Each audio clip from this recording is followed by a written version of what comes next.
오늘 우리가 미사를 기념하고 또 방금 우리가 들은 예수님의 거룩한 이 변모, 예수님의 십자가 죽음 이후에 나타날 예수님의 부활을 미리 보여준다고 우리는 교회에는 생각합니다. 그분의 얼굴은 해처럼 빛나고 그분의 옷은 빛처럼 하얘졌다. 즉 빛의 이미지를 통해서 예수님의 인격과 그분의 존재가 변형되었음을 보여줍니다. 사실 예수님의 빛이잖아요. 흔히들 이러한 예수님의 거룩한 변모는 예수님의 신성이 드러났다라고 신학자들은 보고 있습니다. 그저 얼굴이 다른 얼굴로 바뀐 것이 아니라 다른 존재로 바뀐 겁니다. 그래서 영어 단어도 change를 쓰는 것이 아니라 transfiguration이라는 그런 단어를 사용을 합니다. 변형입니다. 얼굴이 바뀌었습니다.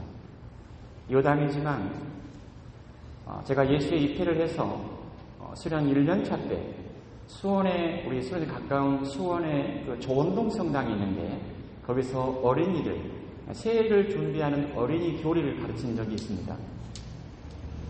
그때 교리 내용이 주제가 부활이었고, 그리고 이렇게 얘들한테 좀 설명을 하고 나서 이렇게 예수님의 얼굴은 부활 때 이렇게 빛나게 바뀐다라고 말을 했는데, 교리를 받던 우리 초등학교 어린아이 하나가 아주 심각한 얼굴을 하면서 손을 들고 저에게 질문을 했습니다.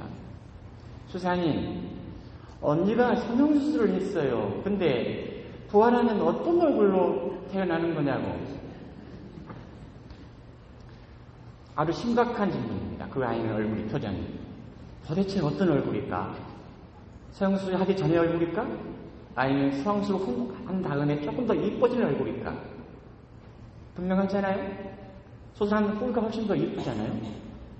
저는 좀 당황을 하고, 좀 어떻게 말을 해야 되나 아주 순간적이었지만, 제가 이렇게 대답을 했습니다. 그 아이에게. 아주 좋은 질문이에요. 근데 제 생각에는 언니가 나중에 부활할 때 얼굴은 성형수술 하기 전의 얼굴도 아니고, 성형수술 한 다음에 조금 더 이뻐진 얼굴이 아닐 거야. 저는 그렇게 말했어요. 왜냐하면 우리가 이미 배웠듯이 우리 안에는 하나님의 모습이 담겨져 있잖아요. 그래서 부활한 얼굴은 우리 안에 있는 하나님의 모습이 완전하게 꼽혀진 상태이기 때문에 그 얼굴은 우리가 상상할 수 없을 정도로 예쁘고 아름다운 얼굴로 태어나요. 그게 부활한 얼굴이라고 저는 생각을 해요. 자, 이렇게 대답을 했어요. 여러분 생각은 어떠세요? 만약에 아이들이 그런 질문하면 어떻게 대답하시겠어요? 저는 그때 대답했던 그 이상의 대답을 할 수가 없을 것 같아요. 지금 생각 똑같아요. 다시 오늘 복음으로 돌아가서 예수님이 모세와 엘리야와 이야기를 나누고 있습니다. 즉 구약의 율법을 대표하는 모세와 모든 예언자를 대표하는 엘리야, 즉 구약이 함께 있는 겁니다. 예수님과 함께. 그런데 우리가 들은 오늘 마태오 복음에서는 모세와 엘리야 그리고 예수님이 이야기를 나누고 있었다라고만 전할 뿐 어떤 이야기를 서로 나누는지는 전하고 있지 않습니다. 오늘 예수님의 거룩한 변모는 공간복음에 다 나오는데 루카복음서에서는 이렇게 내용을 기록하고 있습니다. 그들은 예수님께서 예루살렘에서 이루실 일, 그 세상을 떠나실 일을 말하고 있었다. 즉 예루살렘에서 이루실 일이라는 것은 인간 구원을 위한 예수님의 순환과 죽음을 의미합니다. 또 복음서를 보면 예수님은 오늘 영광스러운 변모가 있기 바로 엿새 전에 제자들에게 당신의 순환에 대해서 이렇게 말씀을 하셨습니다. 사람의 아들은 반드시 많은 고난을 받고 원로들과 대사제들과 율법학자들에게 버림을 받아 그들의 손에 죽었다가 사흘 만에 다시 살아나게 될 것이다.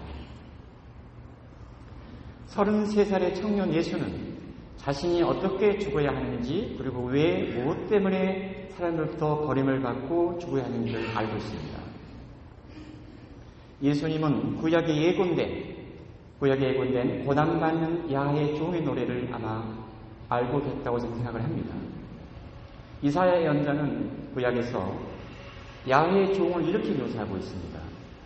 그는 사람들에게 멸시받고 배척당한 고통의 사람, 남들이 그를 보고 얼굴을 가릴 만큼 그는 멸시만 받았으며 우리도 그를 대수롭지 않게 여겼다. 그렇지만 그는 우리의 병고를 메고 갔으며 우리의 고통을 짊어졌다. 어쩌면 예수님은 당신이 지고 갈 십자가가 단지 사형틀이 아니라 인간의 병고와 고통을 짊어지고 간다는 것, 그리고 인간을 죽음에서 구원하기 위해서 바로 당신이 하나님 아버지께 바치는 하나님의 어린 양이라는 것, 그리고 자신은 죽고 인간에게 생명을 주는 길을 가야만 하는 예수님의 소명, 어쩌면 예수님의 운명을 확인시켜준 분은 또 아버지입니다. 너는 내가 사랑하는 아들, 내 마음에 드는 아들이다. 우리는 아버지의 이 말씀을 기억합니다. 즉, 공생활하기 시작하기 전에 요르단 강가에서 세례를 받고 무토로 올라봤을 때 똑같은 하나님의 목소리가 내려왔습니다. 이 목소리는 예수님의 공생활 내내 예수님의 가슴 속에 자리했다고 저는 믿고 있습니다. 그래서 아버지의 이 목소리가 예수님의 공생활을 살아가게 했다면 오늘 아버지의 목소리는, 즉 구원의 역사에 있어서 가장 클라이막스인 순환과 죽음을 견뎌내고 십자가의 길을 걸어갈 수 있도록 아버지는 아들에게 힘을 줍니다. 예수님은 오늘 변모 사건을 통해서, 그리고 하늘에서 내려온 아버지의 목소리를 듣고 십자가의 길을 더 의연하게 걸어갔다고 저는 생각을 합니다. 다시 말하면 사랑받는 아들로서의 길인 겁니다. 우리도 한 생을 살아가면서 이런저런 수많은 어려움을 겪습니다. 아프지 않았으면 좋겠고 편하게 살았으면 참 좋겠습니다. 하지만 우리는 경험적으로 그런 삶은 존재하지 않습니다. 모든 사람은 그 이유가 무엇이든지 간에 힘들고 고통스러운 삶의 자리가 있습니다. 하지만 동시에 우리는 고통은 반드시 지나간다는 것 또한 우리는 알고 있는 겁니다. 우리 가톨릭은 우리가 지고 가는 어떤 짐, 고통, 아픔을 그냥 지워버리는 그런 종교가 아닙니다. 오히려 이 십자가를 지고 나를 따르라고 말씀하시잖아요. 네가 십자가를 받아들이면 그 십자가가 네가 가장 원하는 곳으로 너를 데려갈 것이다. 준주성본에 나오는 한 대목입니다. 저는 가끔 이 말을 회상을 합니다. 수련자 때 읽었던 영적 독서를 읽었던 준주성본에서 다른 건 다 생각이 안 나는데 이 말만 내 안에 남아있는 겁니다. 지금의 우리는 언젠가는 예수님처럼 얼굴이 해처럼 빛나고 내가 입은 옷이 빛처럼 환해지리라고 저는 믿고 있습니다. 그 얼굴은 나의 인격일 것이고 그때 내가 입은 옷은 내가 살아온 날들입니다. 그때 우리 안에 담아주신 하나님의 모습이, 하나님의 얼굴이 온전하게 드러나려고 저는 믿고 있습니다. 끝으로 오늘 하나님 아버지께서 아들 예수님께 주신 말씀, 이는 내가 사랑하는 아들, 내 마음에 드는 아들이다.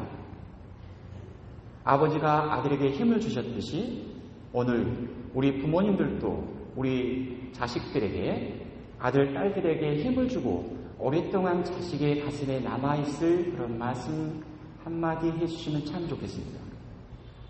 아들, 딸들도 엄마, 아버지에게, 부모님, 어르신들께 오랫동안 아버지에게, 엄마에게 힘을 주는 그런 감사와 사랑의 인사를 하면 참 좋겠습니다.